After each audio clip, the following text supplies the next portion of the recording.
All right, it gives me great pleasure to have all of you with us from so many places, near and far. Sitting here in the box as you're beginning to meet is Mark Haddon. But before we go to Mark's presentation and his conversation with all of us, wanted to remind people who are just joining us that we will have recordings posted from today, so you can go back and view anything you may have missed or want to show to colleagues or friends or just see again. We also have some incredible resources in the exhibit hall area of the site that have been provided from both uh, Smithsonian units that are actively participating in the live online sessions, but also groups from across the institution that have resources to bring to this conversation. So check those out. I would like to, before we go any further, also thank the Smithsonian education team here on the National Mall for coordinating the conference, and remind all of you that your questions can be submitted via text in the box on the left. Or if you'd like, you can also send them in via text message, and we've gotten a number of questions that way throughout the day today. Just send the word chat and your message to 99503, and we'll be monitoring those as we go along. Our next session is going to be a great one. We have, as I've mentioned, Mark Haddon on with us.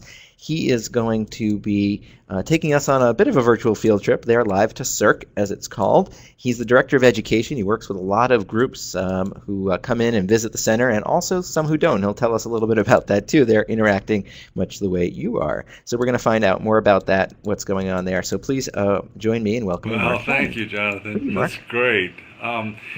So far, this whole entire conference, I am just blown away with all of the information that we are kind of putting out as an institution, providing for you.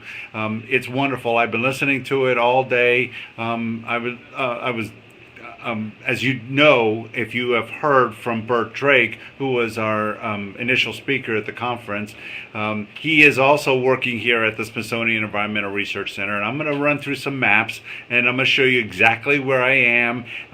But this time, my background is in education, and so I am all for communicating with teachers and students and trying to get them to communicate with each other, not only on a local basis but also on a global scale. And this, talking about global climate change and having this opportunity presented for the institution, that's just a wonderful idea and an opportunity to communicate all of what we want to do. So this session, I am talking to you. I'm going to sum up some stuff that we've heard, and I'm also going to present some questions and giving you guys more of an opportunity to be able to communicate not only with me but with each other. That's important, okay? Joe and Don were giving a lot of information about polar bears. I mean, my heart was going out to these animals that are in the Arctic, and yet, if that's something that is going to grab our attention, if that's something that's going to get us motivated to try to do something a little bit more about helping and reducing our footprint, our carbon footprint, that will help global climate change cause, then that is something that we need to do. You need to find something that's going to inspire you, and it's going to inspire your students. Get something that's interesting to them. Kids, if you want to study polar bears, if you want to study about global climate change, these are scientists that are out there every single day in all parts of the world, just collecting data, making observations. This is something that you can do. Anybody can do. So, and it's fascinating. Okay, so this is the first slide here. Jonathan, we're going to have a conversation, right? You're going to be talking to me a little bit more also, because I'm not going to be able to pay close attention to everything that's being said on screen, but I do count on you to kind of interject a couple things. All right, so let's go to the next slide. Just to kind of focus in on where you are. Oh, is this something that I can, all right, good, got it, all right. So, little image of North America, and that little oval there on the right-hand side is something that goes over the Chesapeake Bay, and that's where I am. I'm at the shoreline of the Chesapeake Bay. I'm going to kind of zoom in a little bit here so you can see this, and I don't know how well you can see on your screen, but we have a couple areas. Now, there we go. So if I can, good, excellent. So this right here, this grayer area is Washington. Here is Baltimore, and you see this little red arrow right there. So that is also zooming in on the area that I am. Now let's just take a look at the Chesapeake Bay for just a minute here, because it's pretty important. First of all, it's the country's largest estuary. And by estuary, I mean that body of water that, first of all, is open to the ocean. So it's a semi-enclosed body of water. It receives salt water from the ocean, and it receives fresh water right from the land. So those two kinds of water, salt and fresh, mix, and they form brackish water, and they form a really rich environment for animals and plants that live in an estuary. And that's what the Chesapeake Bay is, okay? There's a lot of states that form around the border of the Chesapeake Bay that provide land that is included in the watershed, a lot of them. New York, there are sections of New York that drain into the bay. Pennsylvania, Maryland, Virginia, West Virginia, Delaware, and all of the District of Columbia. So that is a huge watershed that drains into the Chesapeake Bay. And it's pretty important. And global climate change, the things that we're experiencing in a local area for us, is starting to show up on the Chesapeake Bay. Rising water, disappearance of marshes, changes in species because of the chemical composition of the water quality in the Chesapeake Bay. So all of these things we're starting to already monitor, and we're finding out here from our center what kinds of changes are happening. Okay, so let's go to the next slide here. Now, this is the Road River. This is the kind of a shallow, small river that flows out into the Chesapeake Bay, and you can see. I keep forgetting to get this green thing.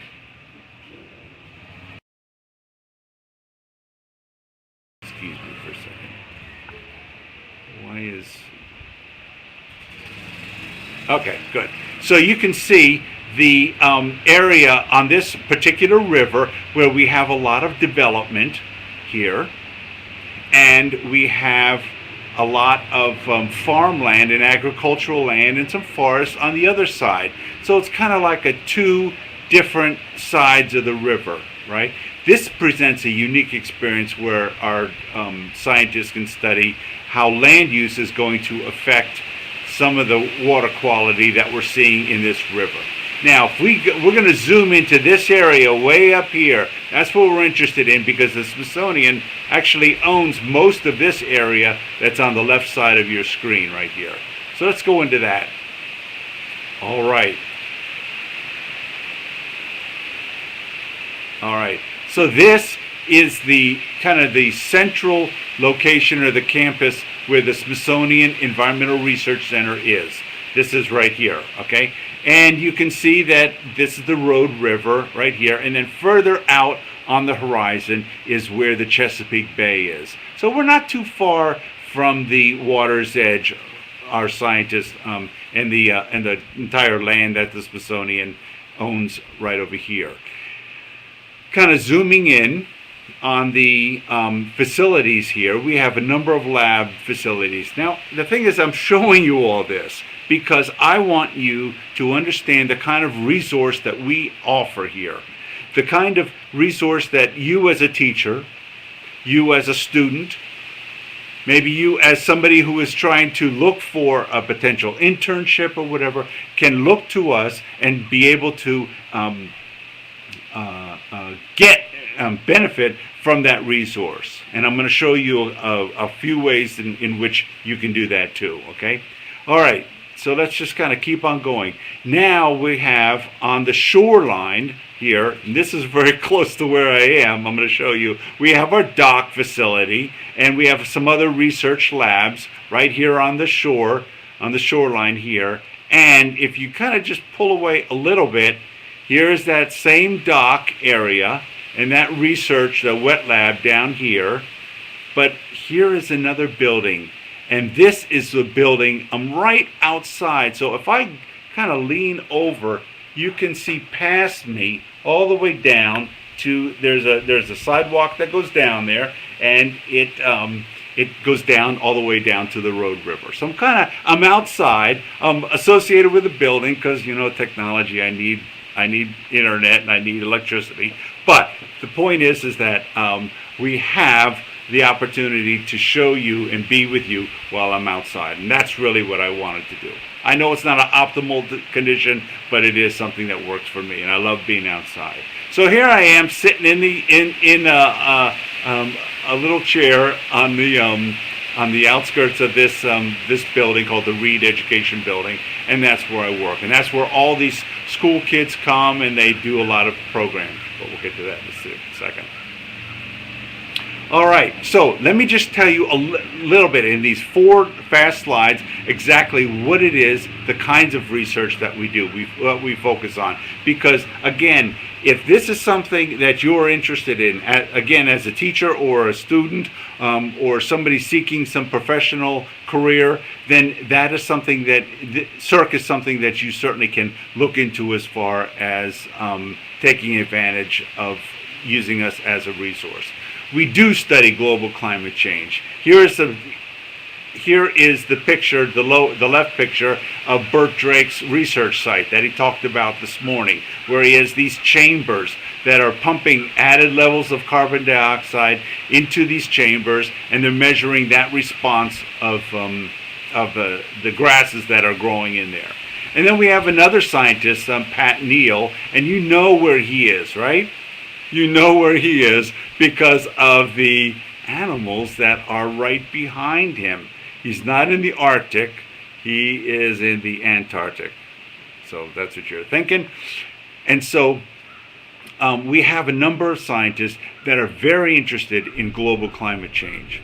We're trying to collaborate on many levels to get information out to not only to the other scientists, but also to the general public as far as how to interpret that research that's going on and be able to make some sort of sense that the people, that the general public can relate to. And this is something of our effort that we're doing kind of right now, right?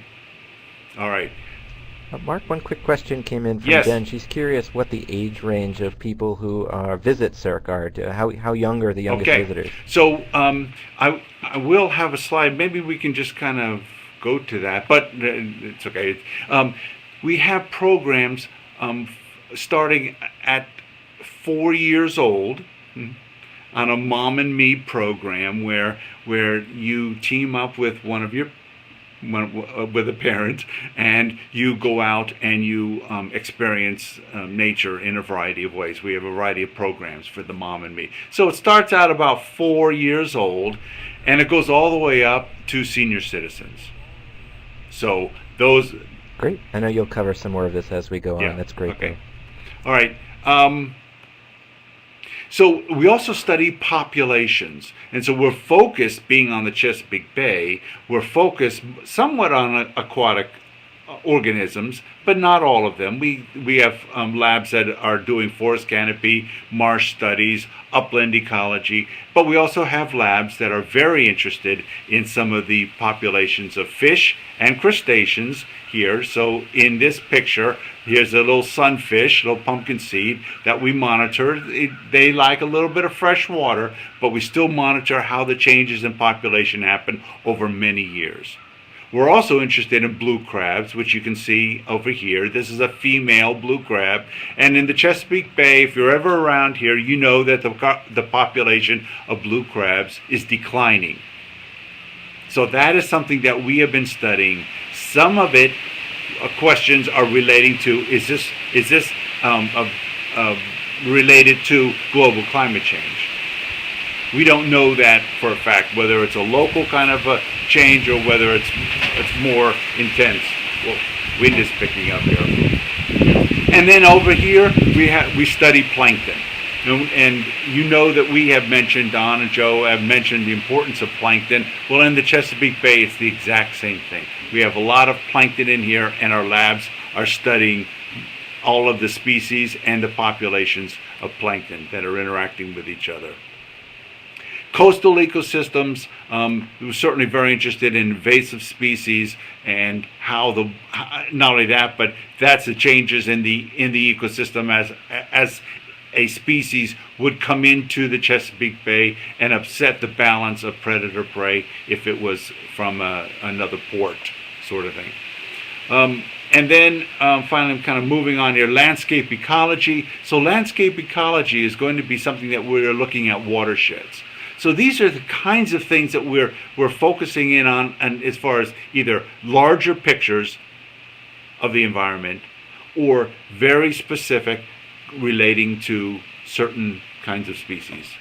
Okay, so that's kind of a quickie of how and what some of the scientists at CERC are doing. And I encourage you to go to our website. We have all of our scientists listed and their labs and exactly what they do.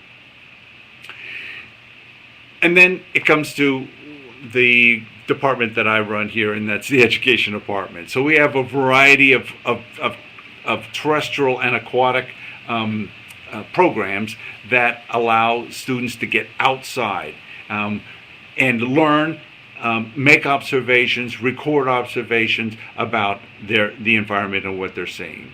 So we have, like I said, we have canoes and boats, trails, docks. We have an assortment of places where the students are able to then gain access to some sort of wetland or forest or whatever, and kind of make those observations and collect the data.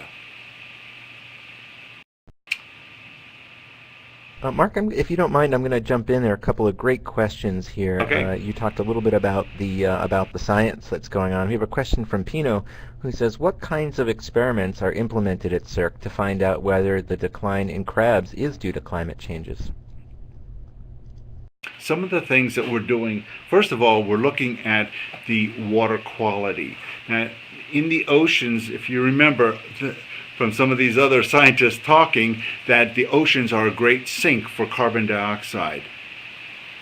So as the oceans warm, even a small degree as they warm, some of that carbon dioxide is going to be released out into the atmosphere, and that is going to change the pH in the ocean. As that changes the pH, scientists are asking here, what changes or what responses are we going to see from the small little larvae that are the beginning stages of some of these organisms? In other words, will calcium be able to form on their shells, whether they're blue crabs or whether it's even oysters? So the point is that as the chemistry of the water changes, the development of these larvae are going to change. And what is hard, very difficult, is to tease out the different variables to allow scientists to say this is causing this, or saying these three things might be causing a decrease in shell production. They don't know. These are very difficult experiments to do because of the vastness of the ecosystem that they're dealing with. Okay? One other thing I wanted to touch on is you guys connecting with us. Now, we're connecting here in this little video conference thing, but we have a bigger video conferencing unit that deals with a point-to-point system like a Polycom or a Tandberg. And we can connect with you, and we do a lot of distance learning. We've been doing those for many years. And some of that, as you can see on this screen, climate change, Chesapeake Bay, blue crabs. All of these are focused programs on each one of those subjects and talks to your students, and there's a more of a exchange or discussion about what is happening. So this is the unit that you can see on our slide here. It's kind of mobile, it's wireless, it's neat, and so I'm standing on a beach and I'm talking to a teacher about shoreline ecology. So that's just, an example. Let's go to the next one. Here I'm at a dock. And so now this is something, and you can see some kids in the background behind me here. And so this is something that I would talk about as far as blue crabs or fish populations, whatever, but I can get out there. And then when I really have a good connection, I can also get out on a boat. So here we are on a research vessel, and I'm standing there, and these are some students that I'm talking to, and I'm talking to them using this camera right here, and but they're seeing me, and we'll go out on a boat, a research vessel, pull a trawl, and we'll talk about these species. And some of it does relate directly to global climate change. Some of it relates to the ecology of the Chesapeake Bay. But I wanted you to know that wherever you are, and we talk to students in Singapore, we talk to students and all over the United States. So wherever you are, if you're interested in communicating with us, connecting with us through video conferencing, we'll be happy to do that. That's what you need to know. Well, Mark, it seems that people are not only interested in visiting you, but we're getting some comments that people actually want your job. So be careful. Okay, that's cool. So keep that in mind. We do have a question from a student in El Paso who wants to know who pays for the research that's done at CERC, and also, in a very detailed question, can you define pH? Oh boy. Who pays for the research? Well, there's a couple things. The Smithsonian is a trust of the federal government, so that's one thing you should know. And so we get an allocation of federal dollars from Congress. So that provides a certain portion of the institution's budget. CERC supplements that budget, those federal dollars, through grants. So to give you an idea, for every federal dollar we get, we go out and we earn $4.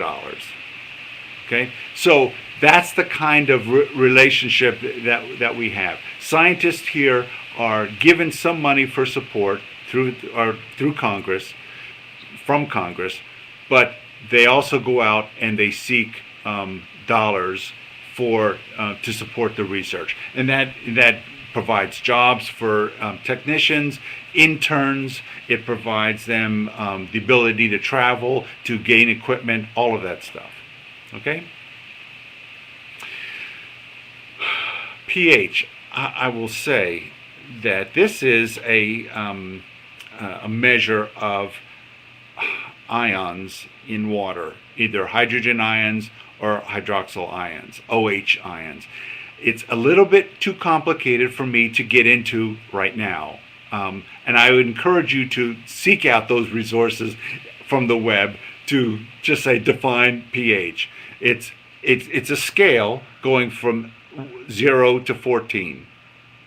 7 being in the middle, which is a neutral. Anything above that is considered basic. Anything below, or alkaline, anything below that is considered acid. And so as you get further away from the center, your stronger pHs are going to come out. More acidic, more alkaline. Can we just leave it like that? And so the round of applause. Chesapeake. Very good. We're testing okay. You. Good job. All right. Okay. Oh, let me go back here. Bert Drake. Where's my green arrow? This guy is who opened up the conference this morning. So Bert Drake here is at a school in Maine, talking to some students about what they are doing as far as some of the research that they've been doing as far as global climate change is concerned. So, our scientists are perfectly willing, not every day obviously, but they're perfectly willing to consider trips around the country to talk to students, to be able to, encourage them in their research, mentor them in their research. So this is something that, happens all the time. So you can visit us for a day. You can communicate with us and connect with us through video conferencing, even like this too. And you can also contact us to see, is there an opportunity for a scientist to come visit your classroom? Okay? All right. Let's move on. On our website, we have many resources for students and teachers.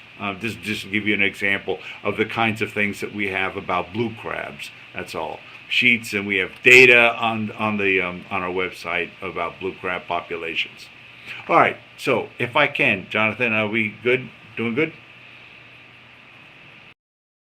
You're great, Mark.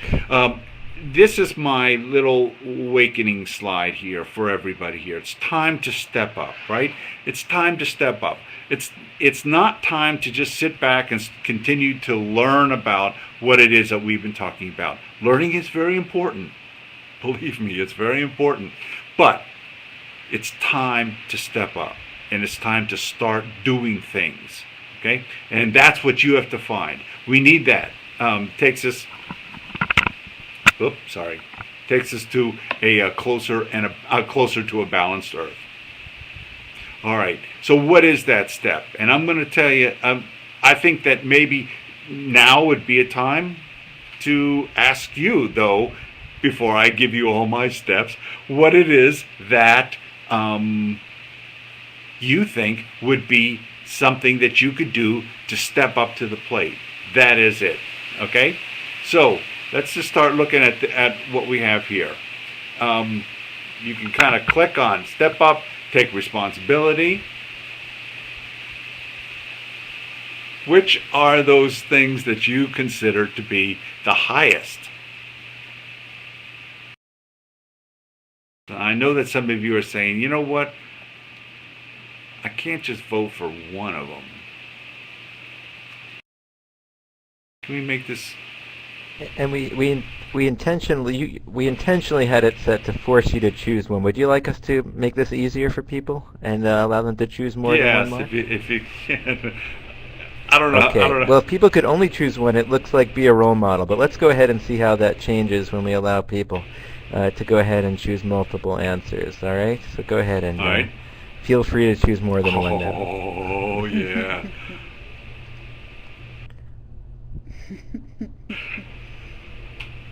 Yeah. Okay, guys. Yeah, I'm just going to go down the line and click them all myself. It's just thing is that that's what it comes down to. All right. But I want you to know. Step up and take responsibility. It's a weird thing to say, but it's I am responsible for what's happening out there. My actions change what's happening out there in the world.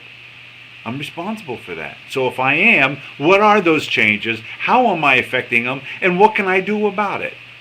Those are the kinds of things. Step up and learn. Okay, so everybody can learn. We learn about this, right? What's A, B, and C? Oh yeah, there's 5 species here, and this plus this equals that. We learn that, right? But the next step is to understand it. Is to understand if A and B change, how is that going to affect C? And that's the important thing that we need to do is understand. There's been so much information given out by our scientists just today on what it is that is not only causing global climate change, but what are the effects of global climate change. And believe me, I know, and they know too, it's complicated. It's not easy, and it's hard to understand. But it's up to us to try to do that, okay? Step up and direct the future. In other words, start living the way you want the future to be. Not, oh, I can't because I don't know what the future's going to, No, this is what I want the future to be. This is how I'm going to live my life. That's what's going to change. It's really what it comes down to. Step up and be a role model. Okay, so that's really important, right?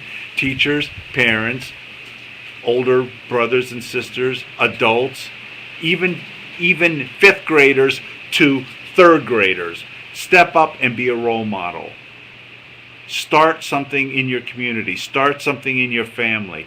Get some things going here, all right? And step up because you are steward of the land. One of the last things that Joe said in the last session was what? Be a steward.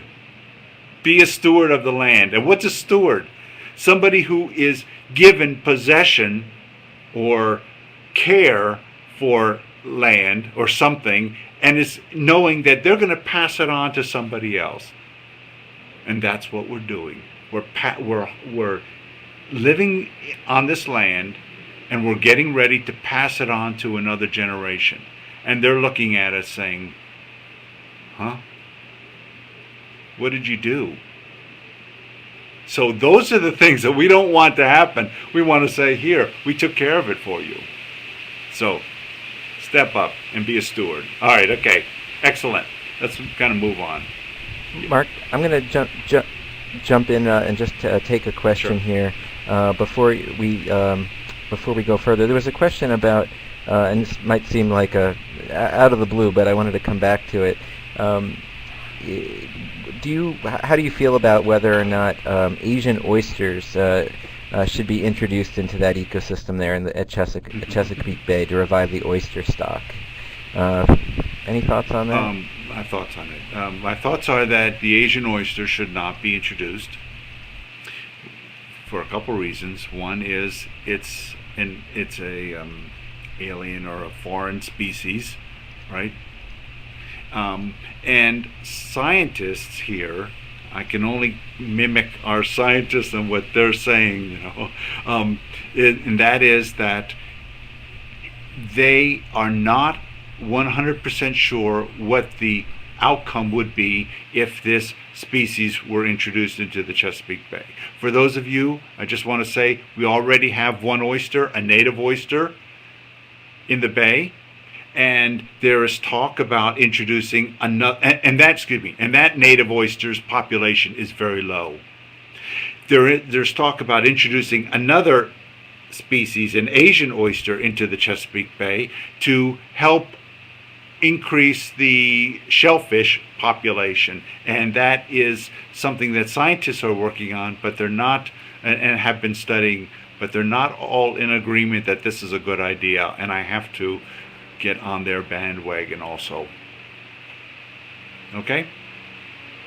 All right, so what can you do and a million kids? Okay, so this is a series of fun slides. Everybody can participate in this, right?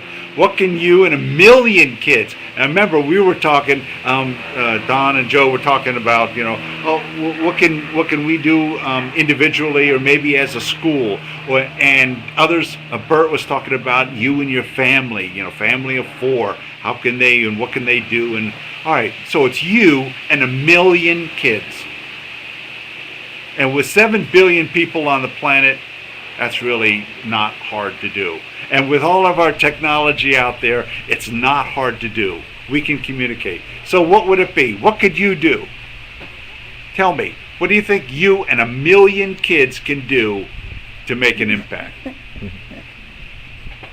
Well, get outside and play. It says get out and play. Okay, so that's good. Don't drive to the movies. All right. Get outside. I guess we could say, these. I played outside. I played outside as a kid, but now it's like, don't go too far. Don't go 20 feet from your home or whatever. I mean, okay, so.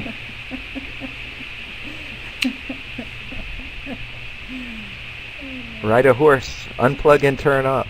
Right. Okay. Put AC on at around 72 degrees. We got a lot of responses coming in here for us to take a look at. And remember, we'll capture all of these ideas and suggestions in the discussion area for you thing, as well. Jonathan, too, and that is that they're out there. These ideas are out there, okay, and that you can look at something, look at your life in the wood, your behavior a little bit differently. Pino is even getting in on the picture here, huh? Okay. All right, so let's kind of move on because I want to get some of these things out there too. Can I? All right, great. All right. Go for it. You got it. Okay, good. So, what can you do? So, these are just some of the ideas. They're just random ideas. They're not in any order or anything, right? Start a no idling rule. Okay, so we know that some schools have done that already. But you can do that. No idling at your school. They turn the buses off. We have a no idling rule here. Buses come in, they drop kids off, and then we've been finding that they've been running their motors for the last hour and a half. Well, that's totally unacceptable anymore. If we did that, if you did that and it reduced it for 15 minutes, this is the kind of thing that we're talking about. 97,000 tons of carbon dioxide a year can be saved, can be not put up into our atmosphere. All right, let's keep on going with this. We'll get more of them, right? All right, guys, you and 1 million kids replace 6 incandescent bulbs with compact fluorescent bulbs, right? 6 of them. Just do that. You and 1 million kids, 300,000 tons of carbon dioxide a year it saves. These are things that we can do. Doesn't have to stop at 1 million, it could be 2 million, 3 million, whatever. But the point is that these are what makes a difference. All right? If you only recycle 50% of everything that's recyclable, all right, so many of us do more than 50%. But if we just did 50%, it's 27,000 tons, right? So these are things that are taking that chunk out of all of that CO2. Well, here's one for everybody, I guess, right? Eat 1 less cheeseburger a week. Well, okay, so do that. 170,000 tons of carbon dioxide. All right, so that's something that is going to make a big difference, right? How many people are for eating 1 less cheeseburger a week? Who knows? Grow your own produce and reduce the amount of ship. These are all excellent ideas that I'm reading from you guys, Make a point of knowing where your food comes. Be a locavore. You know what a locavore is? Somebody who only buys food that is grown in their local community. It's all. So, be one of those. All right. Turn off the TV. Now, Joe and Don also said this thing, just go ahead and turn off your appliances or turn off your TV, whatever. All right, you turn off your TV for 2 hours a day, 80,000 tons of carbon dioxide is saved from going into our atmosphere. If you turn off your computer, unplugged, turn off your computer, it's 475,000 tons of carbon dioxide. That's a lot, guys. That's a lot. That's making a difference. This slide looks a little messed up, just a little bit, Jonathan. But, all right. So I'll take responsibility okay. for that. But it's a nice line pattern. But maybe we can look through the Venetian blinds and you can tell us what this is seeing. right. This is us in our house looking through out to the outside. What do you see? You see the atmosphere. So this is it. Learn that the troposphere is down here and the stratosphere is up there. I know that there are other layers of the atmosphere higher than that, but the troposphere and the stratosphere are important to us. That's where all the stuff happens. This is where all the CO2 is. This is where all the ozone is. All the weather and climate is taking place in the troposphere, and also the ozone is in the stratosphere. But learn about that. Learn what the structure is of your atmosphere. We got to get going here, don't we? And what is in our atmosphere? What are you breathing every day, and how is that changing? I'm going to go through this. All right.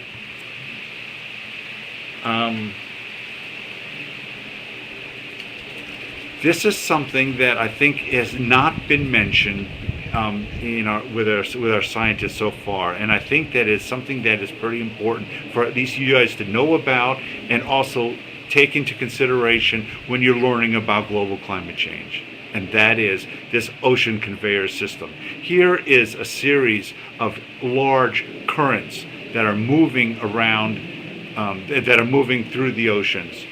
and they're moving water around the planet, okay? So the red part here, just so that you,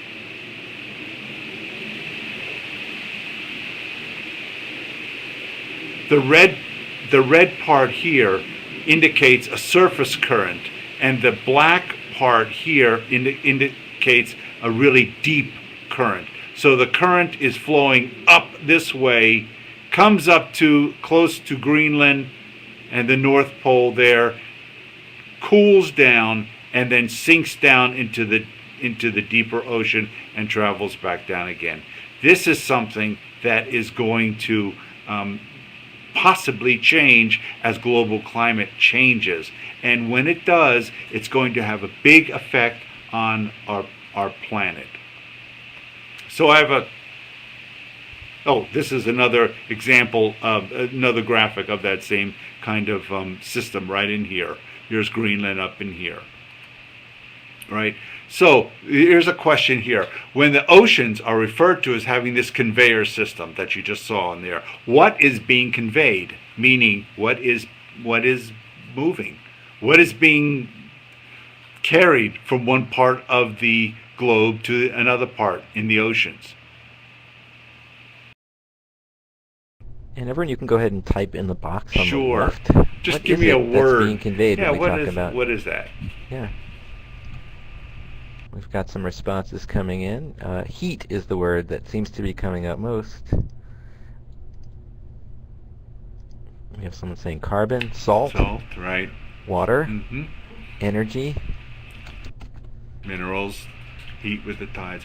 All right, so one can argue that all of those are correct. They are moving all of those things. But what I was looking for was the answer that first came up, and that was heat. Or energy, thermal energy is being conveyed. And when that conveyor system is affected or shuts down in some part, then heat is not being moved around the globe. And just like as the ice melts in the North Pole, as the Arctic ice melts, that's going to change the heat balance up there. It's going to, this conveyor system is going to change the heat balance in the rest of the globe. So there are large effects that have a potential of happening. And as we learn about the importance of all of this and how the Earth has its own system of balancing heat, moving it around the globe, then we as a human species change the atmosphere and then affect all of these other ecosystems. This is what we're finding out. So it's important for us to understand how those systems work, and then say, I think that we need to change our behavior and thus change the effect that we have on global climate change. All right. You guys pretty much know which is healthier, right? We're going to have maybe we'll never ever get dispense with the transportation. Hopefully we'll change it to a more energy efficient way of moving vehicles around.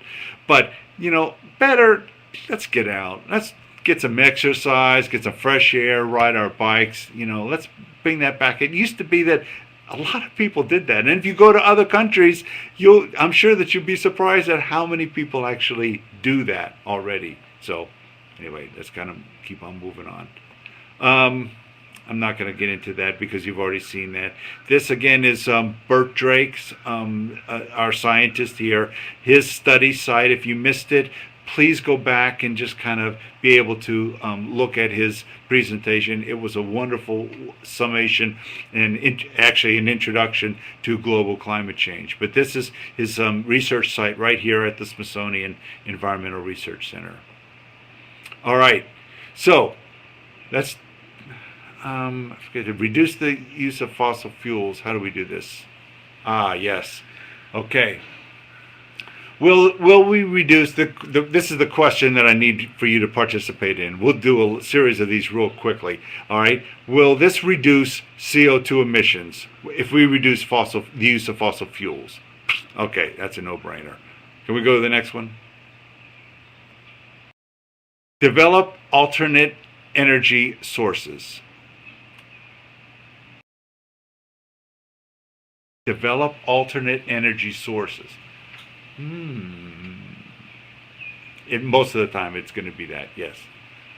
All right, how about this one? Plant trees. Now, you can argue, guys. Look, everybody's saying yes, right? But if I plant trees, is that going to reduce CO2 emissions? I don't think so.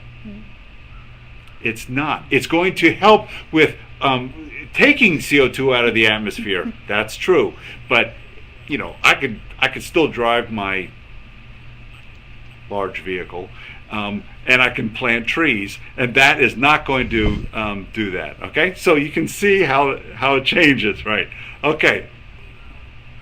Examine other possible causes of global warming. So will this reduce CO2 emissions? We're split. Yeah, right. Good. No. The answer is no. If we examine other possible causes of global warming, that's not going to reduce them. We've been examining them for a long time. Let's keep on going. All right. Make and enforce energy conservation rules. Oh yeah. Right.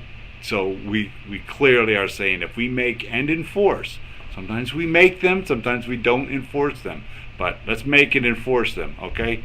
All right, so here's the killer question. Raise the minimum driving age to 18. I'll be interested to see what the audience says.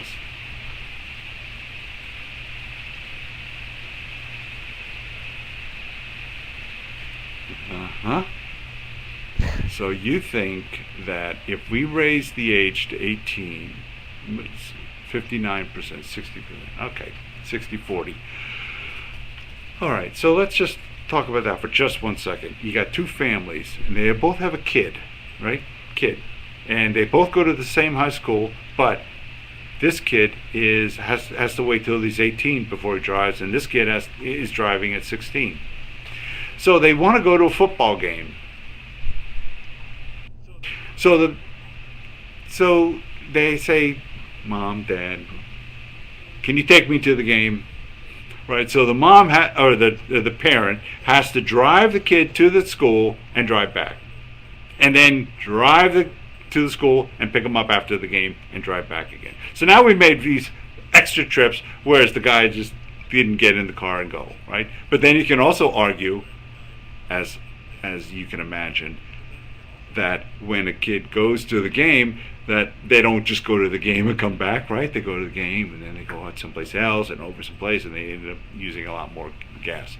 So it's kind of like an argument that you can have, or a discussion that you can have in your class, and you can list maybe what's a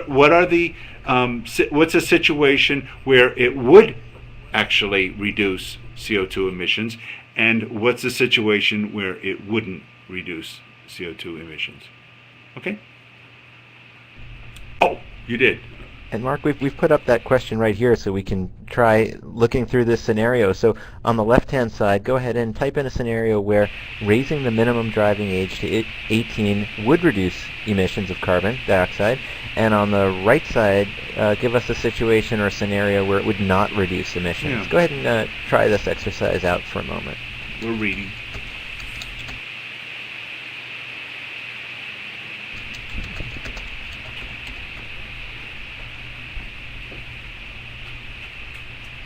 So we have an example here where if the student takes the bus instead of driving or uses public transit, that would reduce where they're carpooling with others in one form or another. And on the right side, among scenarios where it wouldn't reduce, we've got where the parent is still driving the child to school every day, who might not otherwise be driving their child to school. Yeah, most 18-year-olds can't afford to have a car, says Eli. Now here's an interesting one from Anna Rita, who says parents are making extra trips to get around. Or could they carpool? I mean, you got any carpool things? Maybe kids are saying you can drive to the game, but you have to take 2 or 3 people with you. I don't know. Okay, we need to.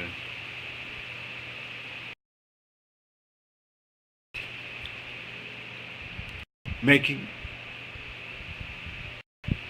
I'll go ahead, Mark, and we're going to move these to the side, but this is a great discussion to think about because I think what you're pointing out is not everything is as simple as it seems, and we should really think through the process, think through the changes that we're considering making to our behavior to really see if Exactly, Jonathan. If it's having the impact that's desired.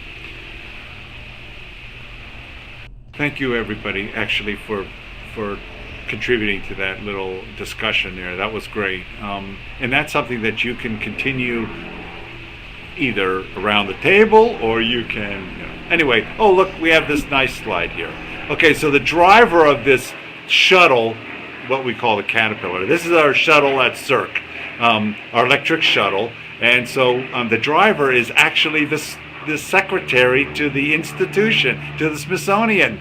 And he came to visit us last Thursday, and I asked him if he would like to drive this thing, and he said, of course. And he jumped in, and a bunch of people with him jumped in. So, and I said, I told him that I was going to put his picture in this video conference too. So he liked it. And so he said, this thing. I said, all right, I'll quote you on it. But he said, act now and make a difference. So he is very much behind this whole thing as far as the institution participating in this. So, at any rate, this is just one of the things here that CERC is doing too. Is we have these electric cars, and we use them to transport people, or we use them to transport staff all around our facility and our campus. So, really hope that someday you guys come in. By the way, there's a question. Yes. Yeah, no, we hope. I hope I can go there too and ride. It is. We got it with a solar panel, so that it will charge itself when it's when we're out and about, sort of thing. So, but we also are getting an entire solar charging station, so that will take it off of the grid 100%. So that at no time will this be plugged in to an outlet charging. So. Okay, I think that's it. Maybe I can come up with some, or if we have any other discussions that we want to make. It's kind of a nice ending. The secretary, in reinforcing the global climate change conference. So.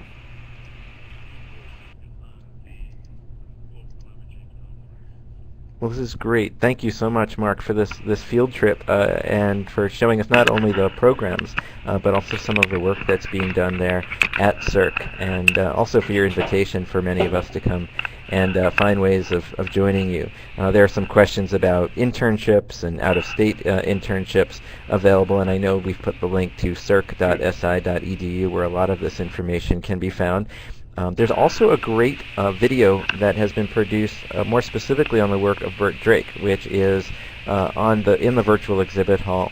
You're getting a virtual high five from Mike in the Philippines.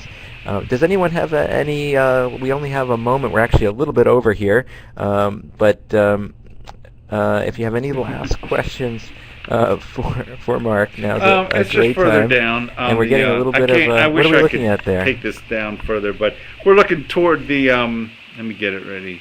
There we go. This path that leads down to the Road River. That's all research over there. Blue crab research here, and so anyway, that's that. So now I'm just kind of holding this thing up, so it's a little shaky for people, but. Hopefully you don't get seasick. Any other questions? Comments?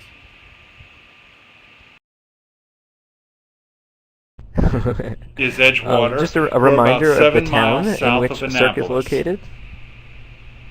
And it's in a little town called Edgewater, Maryland.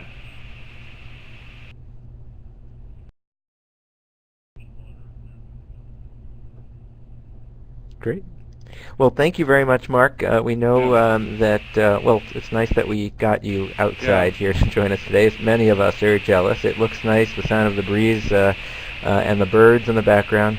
But we want to encourage everybody to visit the Cirque exhibit hall and go to the discussion area on the site too, because you can continue posting your questions and comments for Mark and the Cirque team that will be monitoring it. And we hope to double back in the coming weeks and also offer some additional podcasts and recordings as we answer some of the many questions right. Thank you and very comments much, that are coming everybody. in Peace on the site. So thanks, Mark. Thing.